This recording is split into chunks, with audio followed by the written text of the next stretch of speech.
So what did you think of the episode?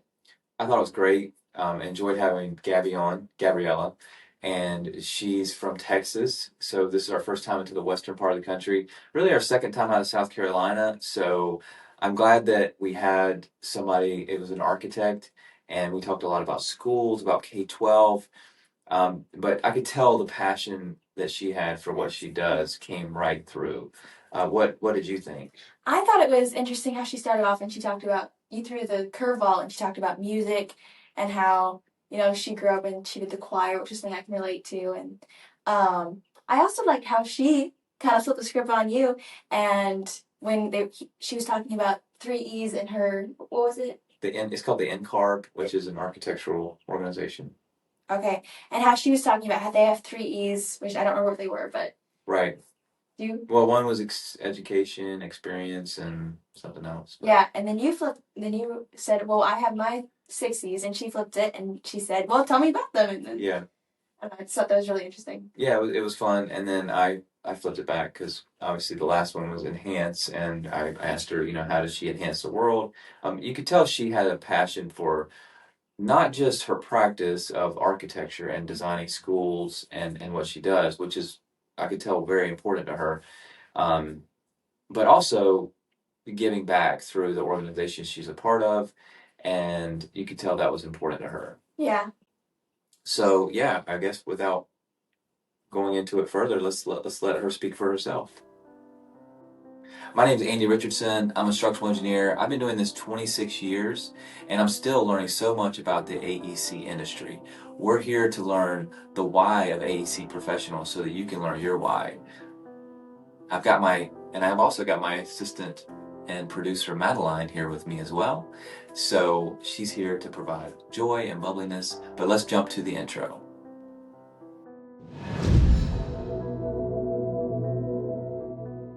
Welcome to Enhance, an AEC podcast where we learn the why behind AEC professionals so that you can learn your why. Hey, Gabriella. Yeah. Um, Good to have you on the Enhanced podcast today. Thanks for having me. I really appreciate being here. I Yeah, really do.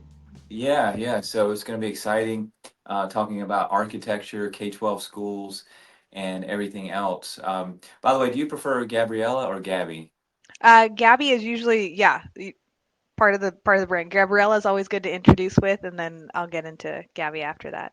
Okay, yeah. I love the name, by the way, Gabriella. Do So you?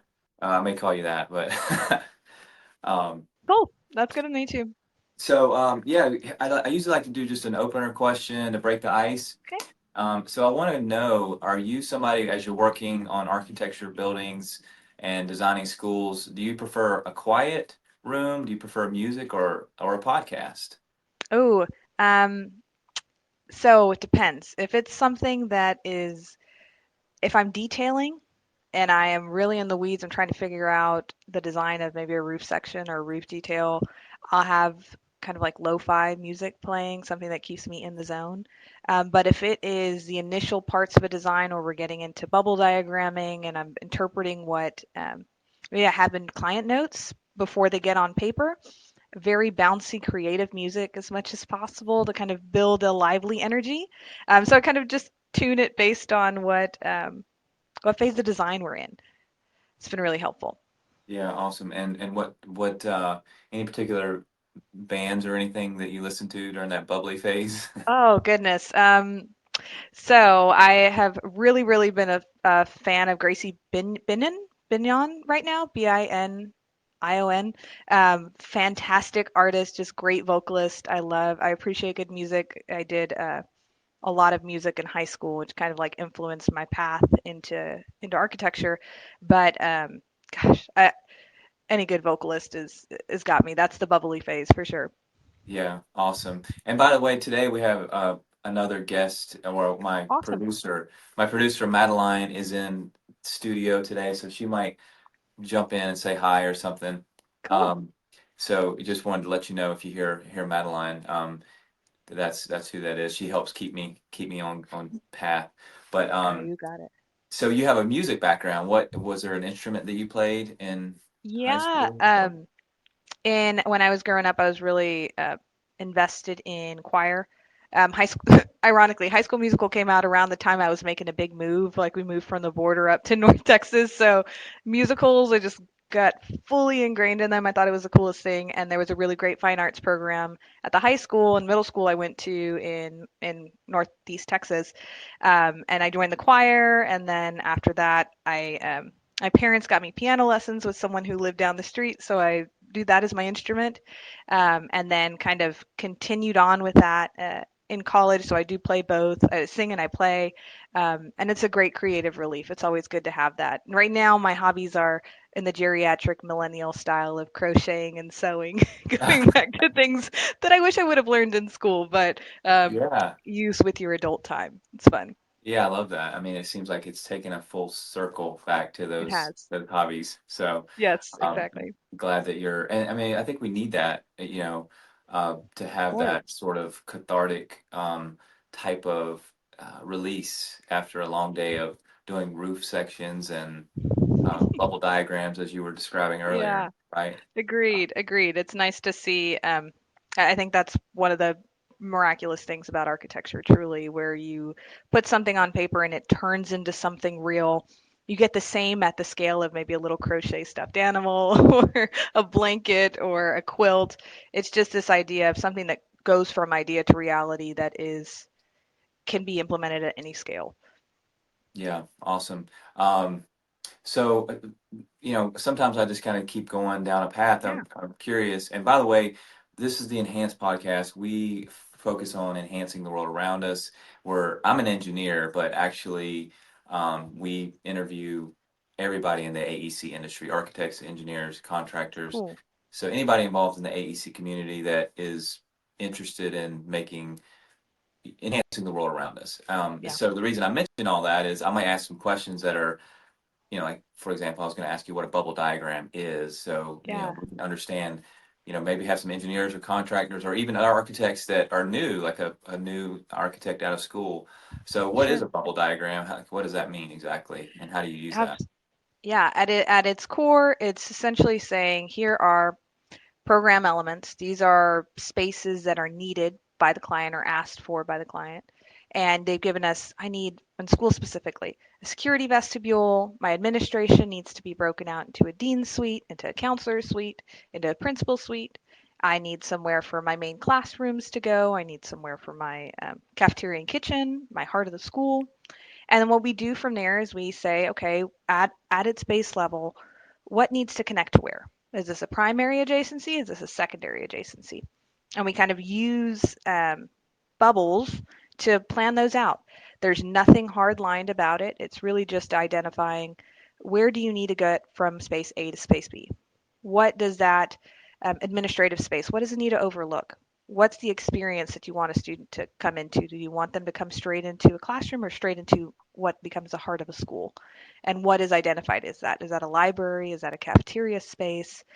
Is that a courtyard? And you have the opportunity to define these at a very base level to where you get the general understanding of what the client's needs are, what the students' needs are. Again, I'm speaking K-12 biased as an architect on that and in that practice, but it's a great way to show how the pieces all move together in a very flexible manner.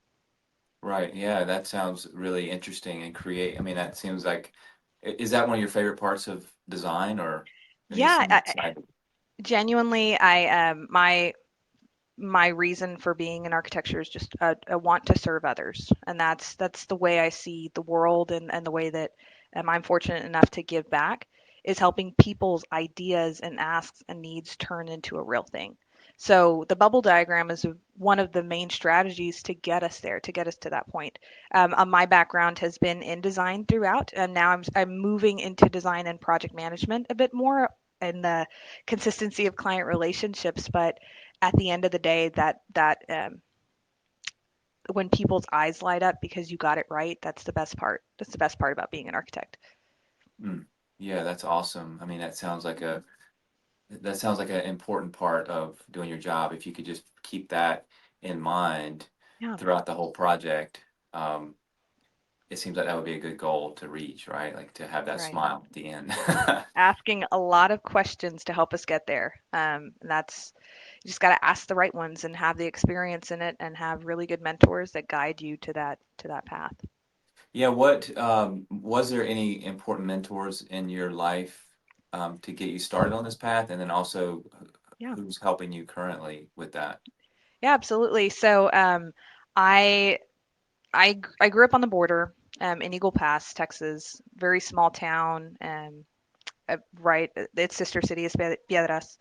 Um, when we when I was 12, we moved to Northeast Texas, to Texarkana, and that's really where I was exposed to architecture through a high school class. I was in a STEM program. It was a first STEM program kind of in the region at Texas High School and with Texarkana ISD. And there was a 6-week module for architecture. I was like, okay, well, this sounds cool. I knew engineering was kind of where, actually, that's where I thought I wanted to go. Knew I had aptitude towards it. My parents to it, not through their profession, but said, well, engineers make the world, right? So why don't you jump into that? I think that would be good. Um, and through that course, I was able to refine those asks into an architectural course and learned that. And my first mentor in this space was my architecture teacher, Mr. Mack, George McCaslin. He still teaches at Texas High School in the same course. And he was just so encouraging. He had industrial engineering background and said, "But hey, look, I've done plans for houses before. I can start to take you down this path and expose you to what architecture could be." So he would leave books, he would give me web links, he would tell me like here are accredited architecture programs, which is its own thing, and he helped me walk to that path. My family then was able to visit UT schools of architecture and then University of Arkansas. I ended up only moved to Austin and now I practice in Austin, but it was a great experience to be in Fayetteville for 5 years.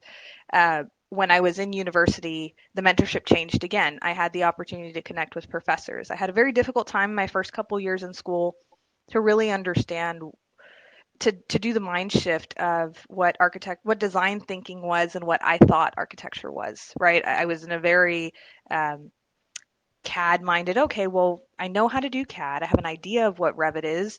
I can make something that looks like a building. To go into your first year of school and then be asked, sit on the ground, get out your charcoal, and let's sketch out the light and darkness of these 3 stools that are stacked on top of each other. And you're surrounded by 100 other people. I was like, fish out of water. What am I doing here? Did I sign up for the right class? Is this what I'm actually supposed to be doing? And I had an affinity to the arts, but not the artistic skill. So mine, and we had a very different setup where everyone would put up their drawings and they'd say, okay, who's the best and who's not the best? Maybe like who's the worst? And mine were constantly on the chopping block. I think of like dance moms where you're at the bottom of the pyramid.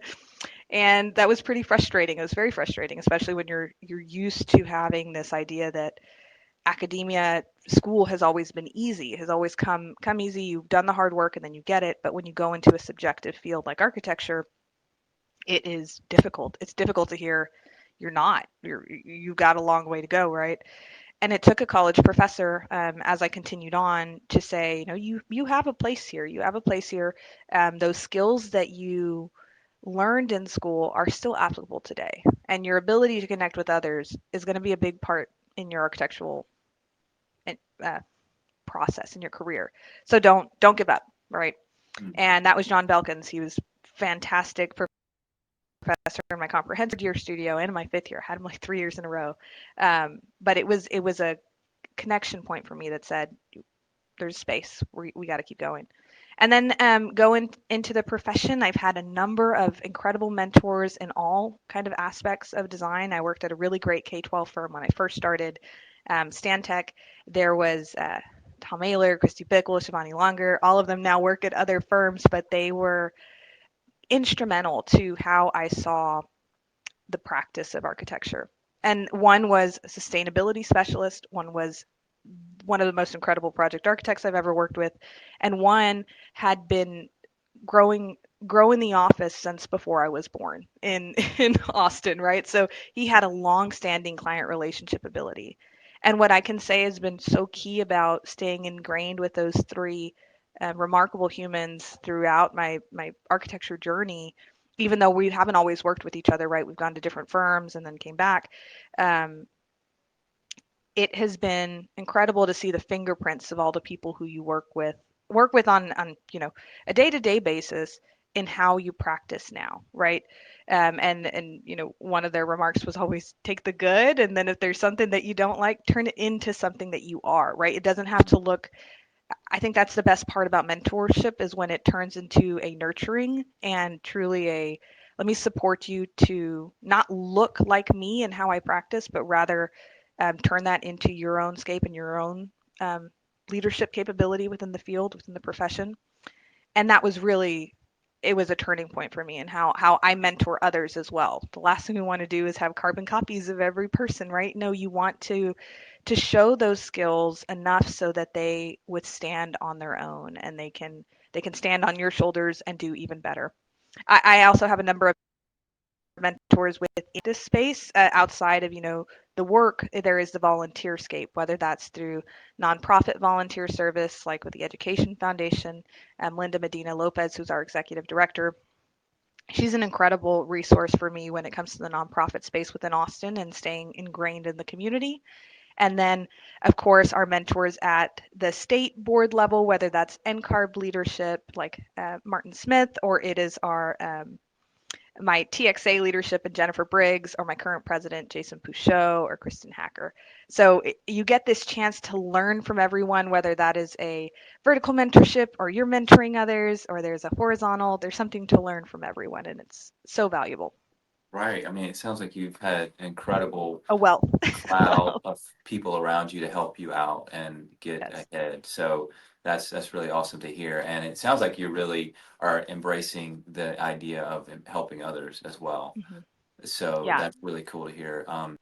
But I am Thank you. curious about the K-12 because that's been a focus of yours really for your career. Was Yeah. there anything about K-12 that you just wanted to do, or is it just, hey, I kind of got into this and I kept going, or like how did that go about? Yeah. So my first internship with Stantec was phenomenal, right? For some context, my mom was a teacher. She was a teacher now? She's in special education administration. Uh, but teaching was my path not taken. I enjoyed it so much when I was in school. I did like I volunteer taught. I taught at our martial arts studio. I did tutorials for people in our classes, and then same in college. I kept that same momentum. There was always this want to engage in education in some way, but when I took the architectural path, I thought, well, I'm probably not going to get the chance to see those pieces come together. And sure enough, when I got my first internship, what they specialized in was in K through 12 education. So that was the happy happy accident of it all. Yeah. Um, when I got into because the firm I had applied for, Stantec, is a global firm, so they did everything. I didn't know specifically that Austin did K-12, but then when I landed, it turned out a number of those architects had actually worked on projects that I lived in. Like they worked on the Sullivan Performing Arts Center in Texas at Texas High, which was the same place I played piano recitals and vocal recitals in, and I was actually in some of the rendering photos, like the actual project photos. And I'm like, I'm I should be on this K-12 path. This is exactly where I'm supposed to be, right? And then the first thing I was brought into was a project interview, and then a high school project and a middle school project. And the moment I got to go into the room and see communities engaged, thought this is what I'm supposed to be doing. Then I've gone to different firms since then. So I was at Stantec, and then for 4 years was in a Texas-based K through 12 firm for another 4 years, and then now I am a senior associate and project manager at Perkins Eastman, which is a global K through 12. It's a global firm, but really I came for their K through 12 and research capabilities, and it has been phenomenal. Yeah, that's awesome. So have you ever designed anything besides schools uh, since you've been in Actually, yes. So I did an adjacent facility with a nonprofit partner at schools called Communities in Schools. Sure enough, they are an incredible nonprofit that goes into campuses and meets students with counseling and mental health services, as well as a food pantry. And just administrative needs, not only for students but for staff as well. And I had the really amazing opportunity to work as a designer, as a lead designer for a new office administrative building for communities and schools in Tarrant County, and that was so wonderful because it was a adjacent program to schools, but still there was such a heart for the community in it that it's in that same vein of this is who we're doing it for. It's for our community, it's for our students, um, but it was a broader community than K through 12 alone. Yeah, so I mean, really, even when you don't work on schools, you're providing Jason. these adjacent aspects. Yes, right, right. Which is cool. So speaking of cool, is there any cool jobs or interesting projects that you're working on right now that you could talk about? Yeah, absolutely. So I was actually right before this, we're putting some scheduling together to prep for a groundbreaking. Right now, I'm working on Palmer High School, which is a historic high school in Colorado Springs in D11. So I'm based in Austin, but I travel quite a bit out there with our associate architect, RTA architects, and they're phenomenal. That is an exceptional project. It's an IB, it's an International Baccalaureate. So for curricula, it has a different mode of learning, which is also a really cool part of design, is getting to actually dive into those educational models and ask how does space support it. But this high school is for 1,300 students in the middle of downtown. There are a number of trips that we have taken to kind of expose the community to this great work that can happen with a downtown partnership. What does a high school look like when it becomes a civic building? So we toured a number of Perkins Eastman landmark K through 12 projects that are in DC, like Alexandria High School and Banneker High School, that are modeled on the same IB model or significant connections with career and technical education. And to see a community see that and become fired up and engaged, we brought that energy back to Colorado Springs and are now in the middle of design. We are actually a week away from our schematic design um, submittal dates, right? So you can tell where we are in the process, still pretty early on. Um, but it's been fantastic, working on a larger team that's not only, I mean, we cover 4 different time zones across our project teams, across the Perkins Eastman and RTA project teams, but our contractor, our consultant partners, Adolphson and Peterson, and then again our consultants and our D11 team and the Palmer community have been so engaged. I worked on a number of comprehensive high schools. This is my 6th comprehensive high school I've gotten the chance to work on, and I've never had one that's in the middle of a downtown. So it is so exciting. It's been a learning experience for me as well, where most of my high school experience is in Texas, to learn how Colorado approaches education and how each community is so nuanced. Um, but at the end of the day, they're all asking for the same thing. They're asking for the best solution for their students, for their community, and you get the chance to design for the next 100 years. It's humbling, and it puts the pressure on to get it right, and that's Yeah, what we're hoping to do through the process. I mean that's really interesting that the just the locale you're in, it sounds like more of a suburban or rural area even, would you say, that you've practiced in typically? Yeah, so typically, where a lot of my clients have been is in the suburbs, in the fast growth school districts that have a lot of land and this opportunity to do something grand, right? To do something that is a it's usually the second high school in a district. I think three of the 6 have been second high schools, and it's so impactful because you're working with the Texas landscape, which is all on its own powerhouse. I mean, it's so beautiful to work with the hill country. It truly is.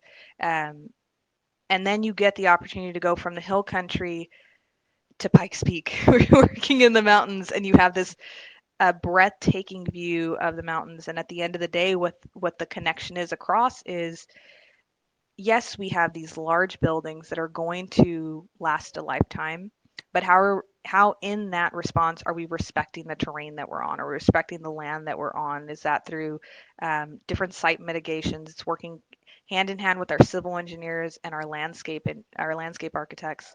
It's ensuring that when we are accounting for daylighting and views, that we're using responsible orientations and the right kind of daylight mitigations to minimize glare. So that's been a blast to see those aspects. No matter where you practice, no matter where you get the chance to design, there are these core principles that teach us how to design right. Yeah. Yeah. I mean, I think about, the challenges when I was in school. It's like, especially growing up in the 80s. I mean, architecture is a lot different now, it seems. Sure. And looking at some of the schools, it's just like, how can people go into that school for 8 hours a day, and yet you have an opportunity to make these interesting. You're talking about light, and a lot of times I was in these classrooms that had very little light. Yeah. um, or if it did, it's like you mentioned, you have this hot sun that's directly on you, and so how do you deal with those type of challenges in your practice? Absolutely. So again, first and foremost, it's hard to out over design a building that has been poorly um, oriented to start with, right? So we start with on the core, what is the best orientation for the classrooms? Okay, right? You want them on a certain axis. You want to limit the amount of east-west exposure, so you can allow for the most amount of light to come from the north and south, right? Um, that's also responsibly on using your mechanical systems. Your mechanical systems, you do not want those to overheat or overflow during certain times of day. So that proper orientation is critical to how we approach daylighting and views.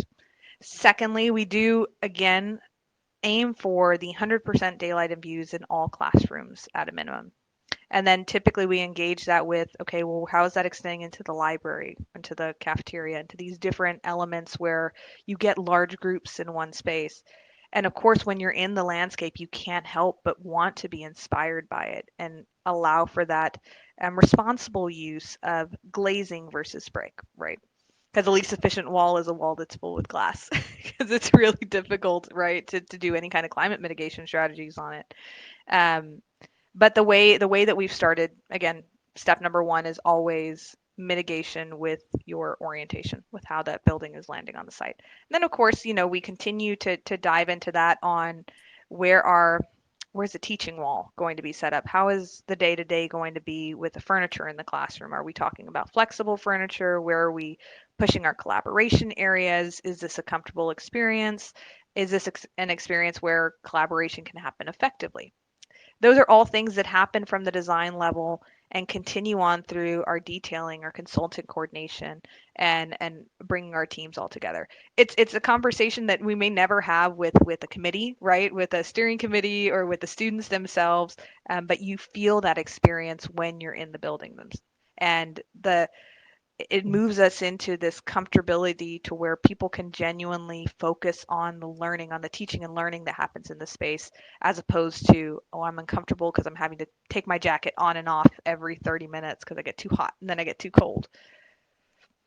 Yeah, yeah, it sounds like definitely a challenge to consider all these different aspects, which ties into my next question, which is Mhm. just what are some challenges that you have dealt with, maybe on a project basis or just on a career level? Yeah. Okay. Some challenges. Let me think on that one. Really, more than anything else, what I think I found is the ongoing cost increases that have happened in a number of our projects. And that's not only because, oh, we're over designing. No, a lot of that comes from the economics of the time. We're seeing um, inflation rates not similar to COVID as we were seeing in that, which was almost 0.5% a month. But there is about a 2 to 7% in inflation escalation costs as we go over the next couple of years. Things like tariffs are going to implement into that project location if you're further away from a metro where you're going to have to bring in labor from another city, which I've seen on a number of projects. But budgets and bond capacity are only going to hit so much, right? So in Texas specifically, we've got the homestead exemption at 100,000 on your houses, and what that raising does is really great for taxpayers. It's really hard on school districts, really hard on rural school districts in particular that have houses that may not be worth that specific value. So when we talk about school finance, when we talk about legislature support of public schools, of education in general, it really puts us to this point of where do facilities fall? Will we get into a space where we're waiting 30 years again or maybe putting band-aid fixes on facilities that really need full refreshes and full updates. So what's been really great about our practice at Perkins Eastman, we have a strategies group that is specifically focused on long-range facility planning. And that's not only in our K-12 group, it's also in our senior living, in our commercial practice, in our workplace practice. But what's been fantastic about K through 12 is it is the strategic planning from the beginning all the way throughout. We're talking about these where facilities, economics, and student needs and student outcomes all come together. And it's been incredibly powerful to see that at the front end, and then to see the fruits of it on the design side, to see the fruits of it on the architectural end are exceptional. It gives you the chance to see the full story. We're seeing the district community planning happen before we even step a foot or put a shovel in the ground for a groundbreaking. Yeah, I mean, and are you a part of that? I guess uh, the committee that you mentioned. Are you a part of that? Yes, so I play a part in it. My specific focus is in architecture, but I work closely with our planning principal here in Austin. Okay. Yeah. Yeah, and one thing I noticed from your profile, I mean, I did look at your profile, I wanted to do some research and understand who you are, because this is the first time we've met, by the way, for the Yeah. audience. And this is a little bit unique because we're going outside of South Carolina, and for the first time, or Yeah. we've had one or two outside, but so we've gone outside of South Carolina into Texas, and we're happy to do that. But so yeah, I wanted to understand who Gabriella was, and so I noticed that you were pretty involved in your professional organizations. So you're a part of a number of them. Let's see, I had it written down. Yeah. But well, maybe you can tell me what AIA is one. The Yes. Texas Architects Group was one, Yeah. I think, right? But can you tell Yeah. me about which organizations you're part of and really why that's important to you? Like, I mean, it seems like you're pretty involved in those. Yeah, absolutely. So as you can hear, I'm very passionate about K through 12, passionate about how students become involved in the building process.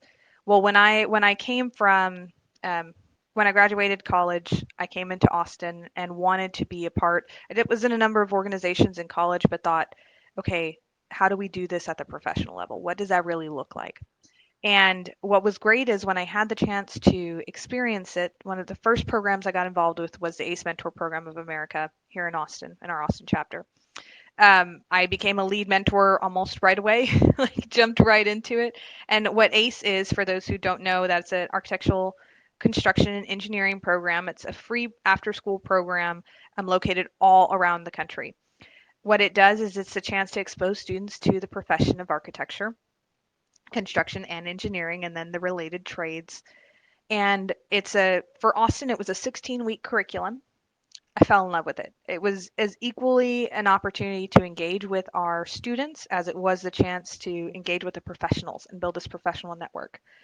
So when I was in that, I had a fellow mentor who said, one of the other mentors in the group say, you should join AIA. I don't know if you've looked at it yet. And I said, sure, I'll take a look at it. I have a case of helium hand. I'm always happy to raise my hand for things. And I came into my first meeting was a Latinos in Architecture Committee, which I fifth generation Tejana, grown up in Texas all my life. I very ingrained in the Hispanic community, but didn't necessarily knew how that connected to architecture. I just knew that was a part of who I was, other than your connections with people.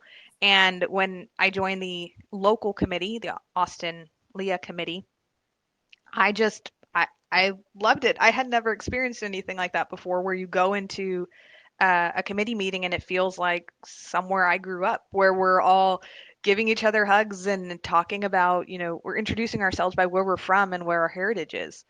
I'd never experienced that before in architecture school, never experienced it in the space of architecture. But it was a moment for me where I kind of understood my culture does have place in my practice. It's not necessarily something that is, oh, just a side note. No, it's a strength. It's a strength in who we are. Our background, our heritage has a place in this. And so I continued on with my helium hand. I joined on to the state. So I moved from the local to the state level, where I was the I came in as a chair of one of our committees on the Equity, Diversity, and Inclusion Committee, where we took on a number of efforts. We got to plug in with K through 12, and we did a number of webinars that highlighted the diversity in our practice. We paired with the National Organization of Minority Architects, with NOMA, to come and actually give these joint webinars that reached um, hundreds of people within Texas. Our membership is 7,800, but our webinars had this chance to actually reach outside of the state. Another one where we had members who were really charged with, we're not talking about accessibility and universal design enough. So we developed a webinar series on accessible and universal design that was shared as well. So we had this chance to combine health, safety, welfare credits with equity, diversity, inclusion, talk about it in the same space, which was really exciting. From there, I was elected on as the vice president of practice and recognition, where I oversee the honors and design awards committee. So getting to read these stories and these narratives of how architecture combines with the landscape, with nature, with the community at the design award, and then seeing these exceptional individuals on the honors award side was just incredibly inspiring to see that. And that's the role I currently serve in now. In tandem with my state appointments, I jumped into what's called the AI National Young Architects Forum, the YAF. That is just an experience all on its own. You get the opportunity. There's one appointed in every state, and then I served as one of the advisory committee members under communications. You can imagine, I like to talk, I like to stay connected, and what got me into that was my love for writing. I love the written word to highlight stories that maybe typically haven't been, right? That haven't been in the past. So I've started writing for Texas Architect Magazine, which is an exceptional publication. That led me to writing for what's called Connection Magazine, which was an AI national publication with the YAF that highlighted stories of young architects practicing all around the world. I became editor in chief of that in 23 and 24, and have since passed on the reins to Nicole Becker, who's actually our representative out of Oregon. She's out of Portland, and they're just doing an exceptional job there. So there's been a number of involvements at AIA at the professional level. I'm also involved with NCARB, who's our National Council of Architectural Registration Boards. I've been an NCARB volunteer there for, my gosh, almost, I just signed up for my 5th year of volunteering. It's on another fiscal year, so we start in July. Where I've been really fortunate to have served as chair in the capacity of the experience committee, which is for architects. There's 3 E's in order to get your license. You have education, examination, and experience, and I'm on the experience side. This will be my 2nd year as chair, and then I've served on that committee level 2 years prior. Okay, awesome. Yeah, I'm a big Yeah. acronym guy, so I like the I know. three I feel like there's too many. I feel like I have to name them all out before I go. the three E's. I've got 6 E's actually, so Okay. that speaks to me. Enhance is one of them actually. So Really? yeah, so Tell me more about your 6 E's, Andy. so I've never heard of that. 29. Oh wow, you flipped the script on me. Sorry, I'm going for it. So the 2096 is my business name. Hmm. Is our business name. We're structural engineers, and that's the modulus of steel, but it's a number. So E6 is Yeah, exponent 6, like million. And so, but I just use that. Like, how can I, make 6 E's out of that? And so So here's the 6 E's. 3 E's are needed for every business to run, in my opinion. Number one, you have to have excellence, or you might as well go home. Number two, you yeah, have to earn a profit because money is the lifeblood of a business. it's true. And number three, you have to enjoy it, or again, you're just going to get burned out. So those have to be done in any business, whether it's architecture, engineering. I couldn't agree more. So on the specialty to what we do, engineering, you have to have three. Number one, what we do, which is we ensure safety, right? Yeah, E for ensure, which a lot of people get that mixed up. Insure like I, but it should be insure E. So there's a little yes, vocabulary. And then that's what we do. We don't do that, then we should definitely go home because that's what we do. We have to ensure safety. Next absolutely. is we can't just design a building that's safe and it not be efficient, right? Because cost and things that you're talking about, inflation, tariffs, etc. Yes, So we do have to be efficient. And then finally, we want to enhance the world around us. So Enhance. I it's love sort that. of the why question, and that's really what we do here is we want to understand the why. And like I say, I like to go over our vision statement with our team, and I say, Mhm. why are we doing this, and what's driving us? Because if that's not if we don't remember that, then you don't have that excitement, that joy about coming to work and Right. designing buildings for K-12 or doing your bubble diagrams, right? You lose that excitement, and that's really what I was also trying to understand from you is Yeah. why do you do all these activity? I mean, because you're already busy with your daytime job, right? Right. But Right. now you're going and doing these in the evening and the weekends because I mean, I imagine you have It a is. eight Yeah. to five job, so these are things that you do extracurricular. So why is that so important to you to do I those things? For me, it is a statistic that I was given when I first joined in the profession. There are more lawyers in the state of California than there are architects practicing in the nation, Wow. which to me is it's a historic problem to where there have been boundaries in place that we don't necessarily know about, but all we can do now is move forward and empower people to be in these roles, to find their place here, to at least expose students to what the architecture, engineering, and construction industries are. There is a labor shortage happening not only in the trades but in the professional industries as well. And my why is wanting people to find that excitement and that enjoyment again in our profession, whether that is through professional organizations and finding a way to give back, whether that is seeing that the work that we do has tangible benefits for us. And it's not always about overworking ourselves. It's about being smarter and getting to the right solution by asking the right questions.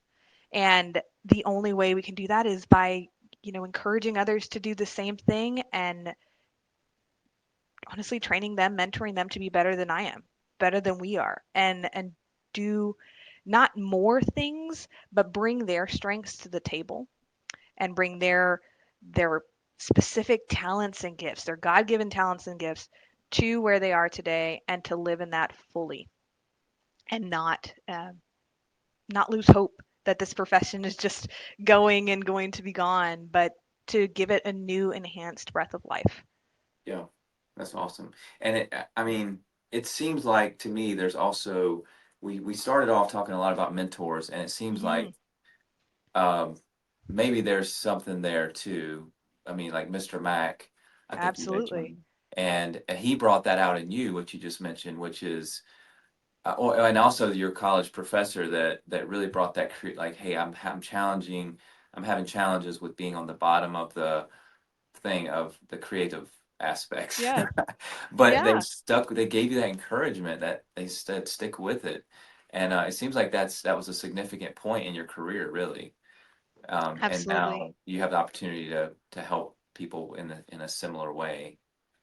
Exactly. It's those fingerprints of someone who took the time for you, so you're doing the same for someone else in the hopes they do the same for someone else and they do the same for someone else, and it's just this joy multiplier.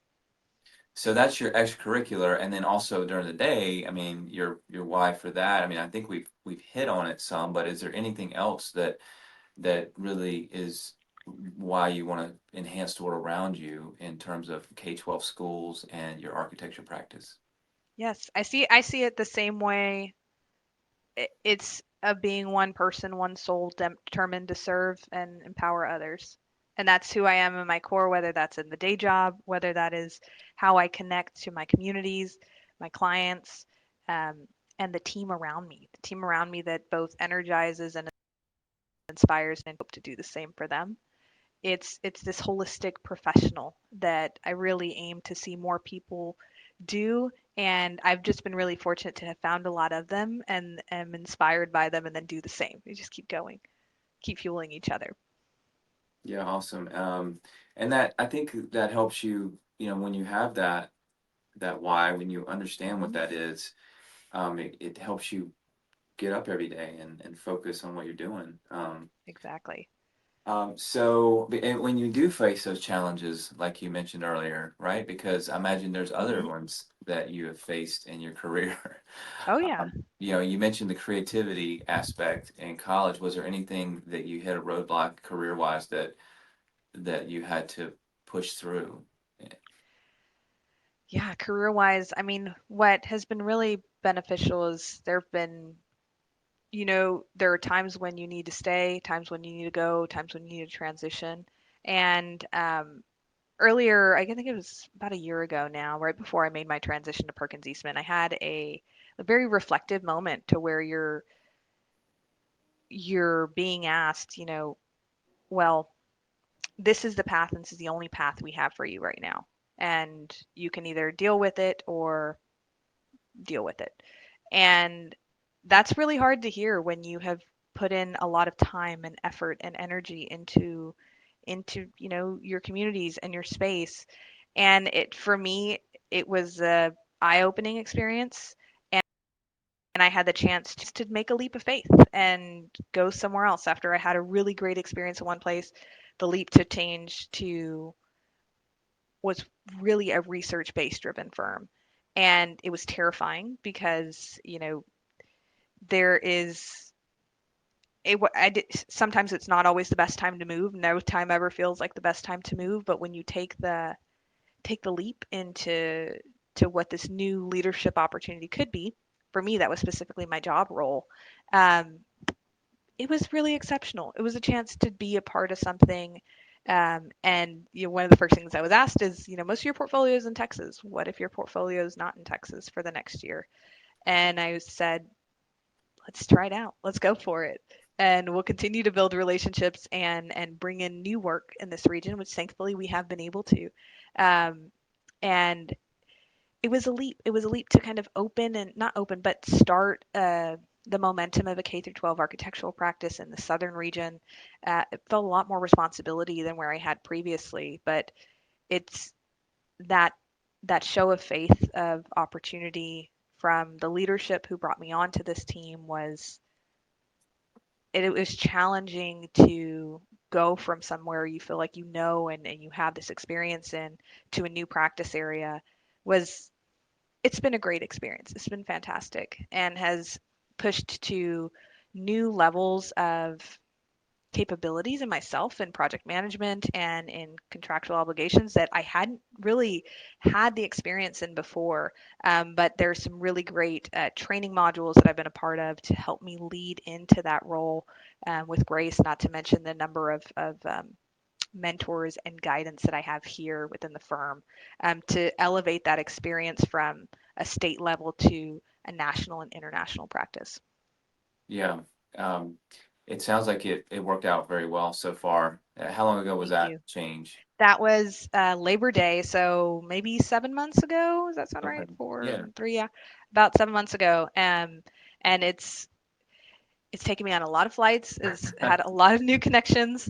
But goodness, the leadership here, Hillary Birch, who's our managing principal, Sean O'Donnell, who's our K through 12 international practice leader, Omar Calderon, who is our design lead, Patrick Davis, who is our planning principal, have just elevated the bar. And what I found is when you are being asked to practice at that level, because that's the level everyone else is at, you are now putting this new level of not necessarily of expectation in a bad way, but in a this is the bar, this is where we need to be, and it's incredibly exciting to to be able to push yourself in that way, and then ask the same of those around you. Yeah. Well, one of my E's was excellence, right? So you have Yes, to, and that's like a baseline. Like for me, exactly, is you exactly. have to be excellent. It's not even, this is a baseline too. And we actually had an exercise yesterday where we were trying to rank the six E's, and it was a fun exercise because it depends on how you flip it. And I always say, well, they're all important, Hmm. but it was a fun exercise. But yeah, excellence is super important.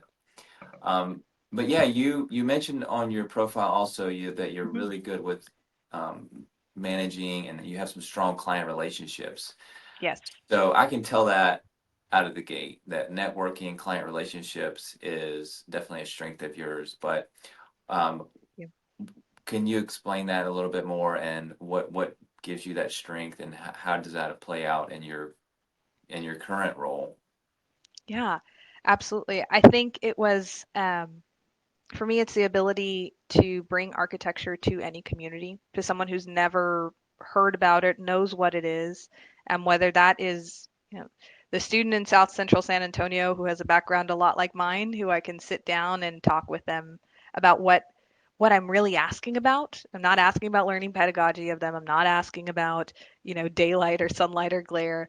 I'm asking about what they want in a school, what they want in a campus. And then to have the professional capability to translate that into a space that has all of those things and what they asked for, that is where you have the best opportunity to connect with your client, to release the jargon, to move past, our technical knowledge, which is needed, so needed, but understand that if our clients don't understand or relate or see the value of it, then we haven't fully done our job as AEC professionals. And part of that too comes with listening first and speaking second, really understanding what the client's goals are, and knowing that as the architect, the engineer, the contractor, the client, the consultant, we are our client's advocate. What they ask for, what they're looking for, more than anything, beyond a building, in order to build that client relationship, is expertise. And expertise in a way that is understandable, and then you have that trust back and forth. Hmm. And to me, that's been the most powerful thing about connecting genuinely, um, with clients in this region, with clients in our expanded regions, is, you know having that genuine connection, that trust, that friendship goes miles. It goes miles because it's so much bigger than one. It's so much bigger than getting a project and going on. It's you are a community trusted advisor. You are a part of their story, and understanding the humility that comes with that is very humbling. Yeah, yeah, that makes sense. And um, I want to ask you about the client a little bit, and I know Yeah, I just had a couple more questions for you, by the you're way, good. and because I know you probably have to write an article for, Texas AIA or design a building or deal with a client. So you probably have 100 other things. So I appreciate you taking time. But Always. yeah, I mean, when you say your client for an architect that works for a school, like who is that? Is that the board? Is that the teachers? I mean, who do you actually work with? It's all of the above a little bit. So to give you an idea of, we are working on Palmer High School. I've given you a little bit of the backstory on it. We've had email engagements, over 36,000 email touch points. We've had over 2,400 in-person engagement touch points for a high school of 1,300. So, I mean, that has been the full student body. It's been the community engaged. It has been uh, civic and client meetings with downtown partnership. The idea of the client has really expanded to the whole of Colorado Springs, which is scary. I mean, because when you look at it, it's a public project. Who's ultimately saying yes? We've got some incredible project managers, and of course the district superintendent, who we are answering directly to. Um, but you are holding the asks and the wants, and granted, not every ask is going to be a good one, and not every want's going to be in the building, but people can see where their tangible feedback was in the new space that comes forward. And to me, that's what a successful project, a successful client relationship is. When it comes to, the day-to-day interaction, our boots on the ground, our project managers at the district level, that is one of the key relationships, the key trust relationships, where they have my cell, and if there's a question that needs to be answered, we're available, because they they matter. They come first, right? But we have, like, actually tomorrow, we'll be back out there talking with principal and talking with staff, and then we're going to go back to the board the following week, and then go back to the community for a community open house a couple weeks later. So again, all of the above, but we do have closer relationships with some more than others. Yeah, and Just day-to-day communication. you have to deal with some of those dang engineers too, right? I imagine at times. Oh my goodness, yes, our engineers are with us the whole way through. We just So got through a 2-hour coordination call before this, so I'm I'm all with you. yeah, for sure. Just a couple more questions. Yeah, look, Yeah. from a general standpoint, what's going well for you right now? Whether that be life, business, what are some things that are going well for you right now? Yeah. The business development pursuits in this area, which is not necessarily a fully new thing for me, but is a part of our role is pursuing pursuing work in the region, bringing in new clients, bringing in new clients, and then keeping our existing relationships strong to where they feel like if there's something that comes out, we have a strong chance at it, right? It's this ongoing relationships, and I'd say that that's been a strong suit consistently, and something that's going really well right now. Yeah, awesome. Yeah. So you're learning, I mean, is that a new thing for you, the business development side, or is that something you've been doing from day one? It something I've been doing really since goodness, it had like genuinely started probably in right around COVID, right before COVID. I was on a facilities master plan where I got a lot of one-on-one time with our, you know, a district's director of planning, a lot of conversational aspects, and you realize, oh, you really have this chance to build a relationship, and in turn you see that every interaction is business development. All the professional organizations is a chance to bring that firm's name up, or a chance to um, not bring the firm's name up and then create a connection with, they hear about the firm and they think about you. You have this chance to really build a um, friendship connection professionally that enhances where you work and where you are. Yeah, and I think the thing about the client relationship, that just goes hand in hand. If you do a great job, you have a good relationship. I mean, they're going to likely give you a good referral for the next school, hopefully, Yeah, right? But yeah, you always have right. to. I mean, that's the thing about business. You have to bring in more work. You have to have a pipeline that's solid. I mean, that's the reality of business, right? Exactly.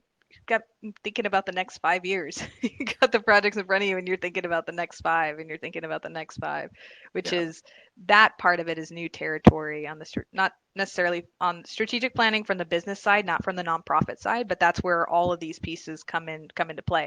Because I've been in nonprofit experience for almost 10 years now, mhm, but to bring that in to the business strategic planning has been really cool to see all the puzzle pieces come together. yeah. Okay. It sounds like you're on an upward trajectory. Sorry. Can be. Yeah, I gotcha. What's next for you, Gabby? Oh, I don't know. I feel like we're taking it day by day.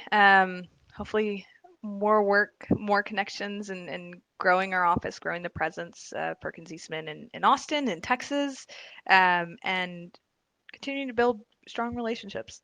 That's what I'm all about, Yeah, and awesome. making some more awesome projects. I think those are great goals. I mean, you're not gonna have any problems if you keep building those relationships, keep doing great work. So, Thank you, I think Andy. we've hit on a lot of great things today. It was Awesome. really exciting to have all this input from you and learn about K-12. I don't really have any K-12 work currently.